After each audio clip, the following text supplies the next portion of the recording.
Chapter का नाम है एनपीओ। क्या नाम है? एनपीओ नॉन प्रॉफिट ऑर्गेनाइजेशन, यानी कि ऐसा ऑर्गेनाइजेशन जो प्रॉफिट नहीं कमाता है। जो प्रॉफिट नहीं इस कमाता। वजह से नहीं कि प्रॉफिट कमा नहीं पा रहा है, इसका मतलब ये है कि जो प्रॉफिट कमाना चाहता ही नहीं है। नहीं है। ठीक है। वो उसका मोटिव क्या है? Social service. क्या है जनरली? Social service. तो ऐसा ऑर्गेनाइजेशन के पास जब भी ज्यादा पैसा रहता है तो उसको वो लोग कहता है सरप्लस। क्या कहता है? सरप्लस। और कम पैसा रहता है तो क्या कहता है? डेफिसिट। क्या कहता है? डेफिसिट। इसमें तुम लोग को तीन चीज बनाना सीखना है। क्या क्या? एक, receipt and payment account.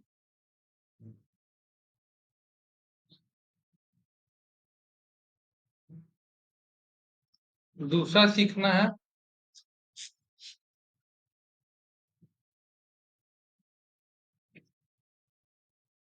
Income and expenditure account. और तीसरा चीज सीखना है बैलेंस शीट। क्या सीखना है? Balance sheet. तो दिक्कत नहीं। रिसिप्ट और पेमेंट अकाउंट का सिंपल सा मतलब है, रिसिप्ट और पेमेंट अकाउंट का मतलब क्या है? Cash book. क्या है? Cash book.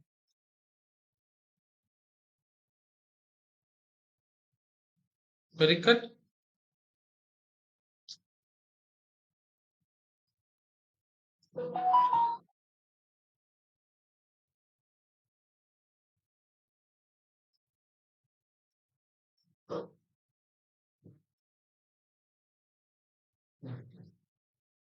पहला क्वेश्चन हम लोग को क्या बोल रहा है? पहला क्वेश्चन हम लोग को क्या रहा है?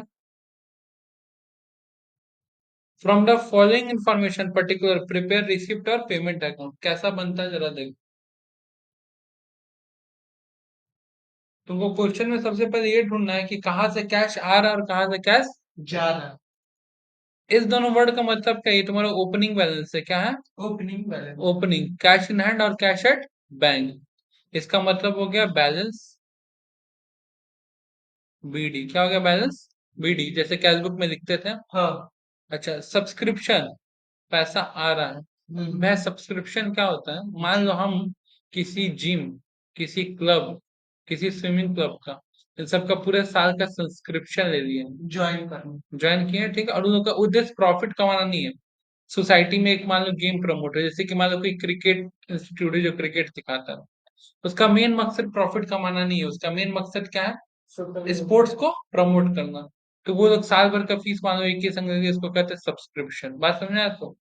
अच्छा, डोनेशन रिसीव्ड, इसमें भी क्या हो रहा है? पैसा आ रहा आ है। रहा है। फर्नीचर परचेज, पैसा आ रहा था, पैसा आ रहा था, पैसा जा जा रहा। रहा। जनरल एक्सपेंसेस, खर्चा है। पोस्टेज, खर्चा है। स्टेशनरी, खर्चा है। लोकर, ठीक है। रेंट रिसिप्ट, लॉकर का रेंट आ रहा है, रिसिप्ट। आ रहा है। ऑफिस एक्सपेंसेस और जा। क्लोजिंग कैश कितना बचा हुआ। देखो हम लोग को क्या बताया? क्लोजिंग कैश बताया, क्लोजिंग बैंक नहीं ना बताया। नहीं दे। यानी कि हमको चीज पता करना पड़ेगा। है।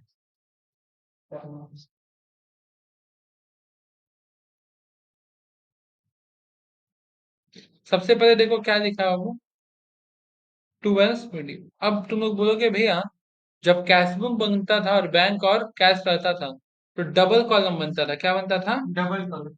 यहाँ पे भी दो दो कॉलम रहता था, इस साइड में भी दो दो कॉलम, डेबिट साइड भी और क्रेडिट साइड है। यहाँ पैसा कोई बनाने का जरूरत। नहीं। सबसे पहले ओपनिंग बैलेंस लिख दिए। जहां जहां से पैसा आ रहा था सबको कहाँ पे डाले हम लोग? रिसीप्ट में। कहाँ डाले? रिसीप्ट में। सब्सक्रिप्शन आया था, डोनेशन आया था, रेंट आया था। फर्नीचर पे खर्चा किए थे, जनरल एक्सपेंस पे खर्चा किए थे, पोस्टेज पे खर्चा किए थे, स्टेशनरी पे खर्च किए थे, ऑफिस एक्सपेंसेस पे खर्च किए थे, और बैलेंस सीडी हमको क्लोजिंग बैलेंस दिया हुआ था। 7,000। सबको जोड़ेंगे कितना आ जाएगा? 15,200। और इस साइड में आना चाहिए 15,200। जब इस 15,200 को इन सारे अमाउंट से लेस करेंगे, सारे अमाउंट से लेस। यहाँ तक का जितना अमाउंट, ऑटोमेटिक ये बैलेंस आएगा। क्या आएगा? ये बैलेंस। देखो लिखा भी है बैलेंसिंग फिगर। क्या लिखा है? बैलेंसिंग। Balancing figure. मतलब बैंक में मेरा कितना पैसा बचा होना चाहिए? 3,800। 3,800 रुपये। कोई दिक्कत नहीं है। नहीं।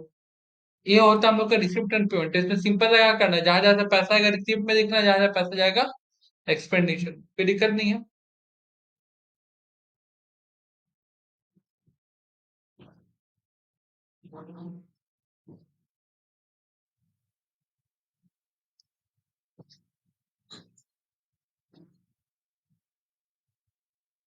अब आ रहा है हम लोग बाबू इनकम एंड एक्सपेंडिचर अकाउंट।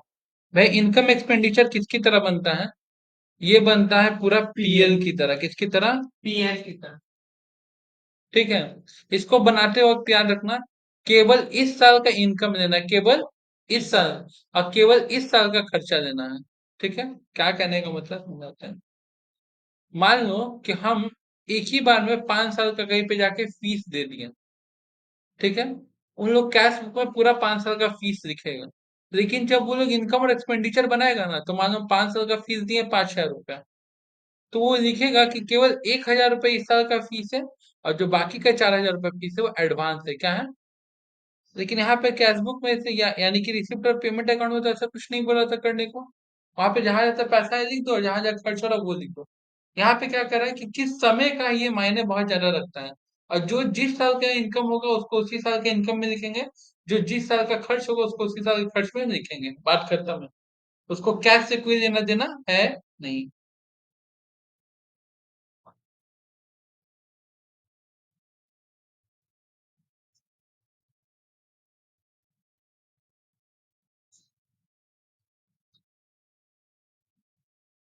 ये देखो क्या बोल रहा है। हम 28,000 फीस मिला है, कितना मिला है? फीस कलेक्शन हुआ, लेकिन 3,000 रुपये कब का बाबू? अगले साल। लास्ट ईयर का आउटस्टैंडिंग है, तो मतलब ये लेस होगा। क्या होगा? और एक चीज याद रखना, आउटस्टैंडिंग क्या होता है? लेस। ठीक है। मीटिंग एक्सपेंसेस क्या है फिर? एक्सपेंसिव। ठीक है। इसमें तो कुछ बात ही नहीं कर रहा कि कब, सॉरी, कब का है कब का नहीं है। दूसरा आ रहा हम लोग का ट्रैवलिंग कन्वीनियंस, कब का है कब का नहीं कुछ बोल नहीं रहा है। Fees for the year outstanding, इस साल का कितना फीस अभी भी बाकी है देना? 5। मिला है चाहे नहीं मिला, बट हमको लिखना पड़ेगा कि 5,000 रुपये इस साल कमाई। सैलरी पे किए हैं, कितना सैलरी पे किए हैं भाई? जो भी पे किए उसमें 300 रुपया पिछले साल का है। सैलरी आउटस्टैंडिंग है, साल का कितना सैलरी और बच गया है देना। एंटरटेनमेंट टूर्नामेंट, ठीक है। Purchase of the book and periodical, books books खरीदा है जिसमें से 2,000 रुपया क्या है? 2,000 का बुक है। ठीक है। टोटल कितना का खरीदा है? 3,000 का।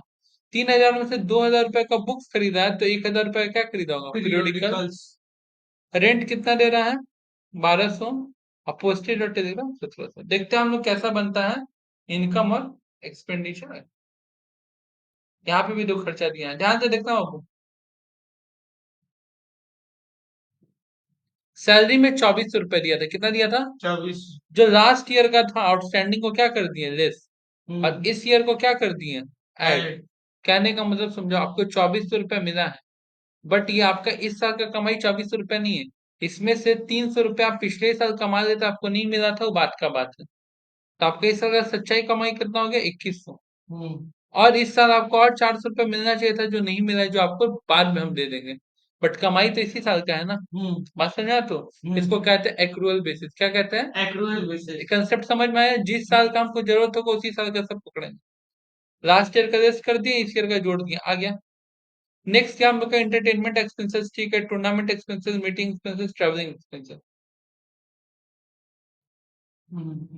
यहाँ पे क्या कह रहा है देखो, बुक जो होता है ना, बुक वो एसेट्स है। क्या है? एसेट। और एसेट्स का डेप्रिसिएशन लिखते हैं। क्या लिखते हैं?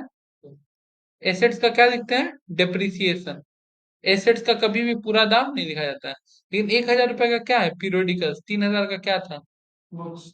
बुक्स। अरे, और सॉरी, 3,000 का टोटल बुक्स, और क्या था? पीरियोडिकल। पीरियोडिकल्स। जिसमें से 2,000 रुपए कहाँ पे खर्च किए थे हम लोग? बुक्स। तो बचाओ 1,000 रुपए किसके लिए था? Periodicals periodicals. था। अब यहाँ पे लिखे है रेंट,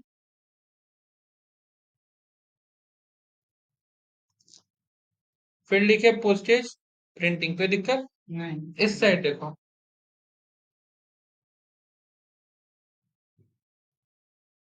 फीस मिला था, जिसमें से 5,000 5,000 इस साल का फीस बाकी था। अब पुराना फीस कितना साल का मिला था? 3,000। मतलब मेरे को टोटल फीस मिला था 28,000 रुपए, जिसमें से भैया 3,000 रुपए तो आपका था ही नहीं। किसका था? बीते हुए साल का। किस साल का था? ठीक है। और इस साल का कितना फीस आपको और मिलना चाहिए, और आपको 5,000 मिलना चाहिए, बट मिला नहीं है। उसको जोड़ देंगे। ठीक है। इसको देखो कैश से लेना देना पड़ रहा है कुछ नहीं। नहीं है। अब बात क्या आता है हम लोग का? डोनेशन। डोनेशन रिसीव्ड कितना है? 800। 800। 30,800 को जोड़ेंगे, सारा खर्चा को माइनस करेंगे, जो पैसा मेरे पास बच जाएगा, अगर इस साइड बच जाए तो उसको क्या बोलते हैं? सरप्लस। क्या बोलते हैं? सरप्लस। और इस साइड अगर पैसा बचता है तो उसको क्या बोलते हैं? सर। डेफिसिट। ठीक है। बाय। ठीक उसी तरह इसको क्या बोलते हैं? इसको नॉर्मल भाषा में प्रॉफिट कहते हैं, और इसको नॉर्मल भाषा में लॉस। लॉस। प्रॉफिट और लॉस शब्द का प्रयोग इस वजह से नहीं हो रहा है क्योंकि एनपीओ ये जताना नहीं चाहता कि वो क्या कमा रहा है? प्रॉफिट। प्रॉफिट। कोई दिक्कत यहाँ तक?